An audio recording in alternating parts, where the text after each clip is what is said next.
Communication স্কিলটা যেন develop করতে পারে স্টুডেন্টরা, প্লাস হচ্ছে স্টাডি অ্যাব্রোডের উপর এবং আইএলসির উপরে বেসিকলি। বাংলাদেশের প্রায় 40টা ইউনিভার্সিটি থেকে শিক্ষার্থীরা আমাদের সাথে জয়েন করেছে।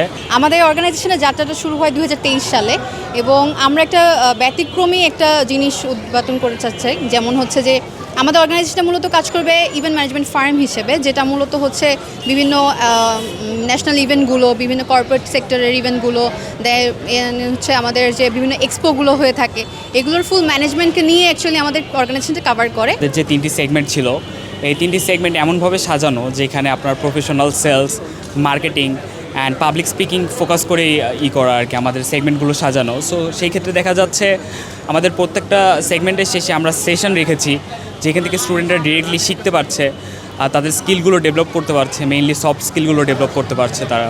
এটা বেসিক্যালি আমাদের একটা ইভেন্ট ম্যানেজমেন্ট ফার্ম সবার প্রচেষ্টায় আসলে আমাদের যাত্রাটা শুরু করা।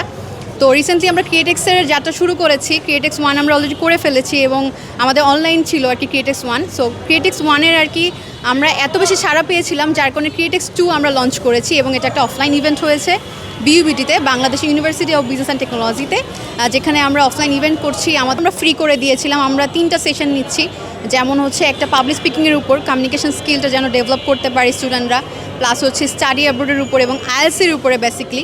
সো 3টা সেগমেন্টে আমরা সেশনটা ওপেন রেখেছিলাম।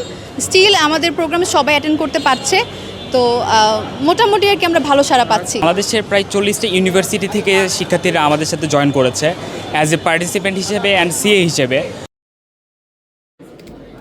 কালকে আমাদের অফলাইন সিলেকশন রাউন্ড ছিল অ্যান্ড আজকে আমাদের গ্র্যান্ড ফিনালে হচ্ছে আজকে আমাদের। সো সেটা ইন্টারন্যাশনাল কনফারেন্স হলে হচ্ছে বিইউবিটিতে। আমরা 2 দিন ব্যাপী ইভেন্টটা করেছি। আমাদের 26 তারিখে সিলেকশন রাউন্ড হয়েছে কম্পিটিশনগুলোর এবং 27 তারিখে আমরা ফুল ইভেন্টটা করছি।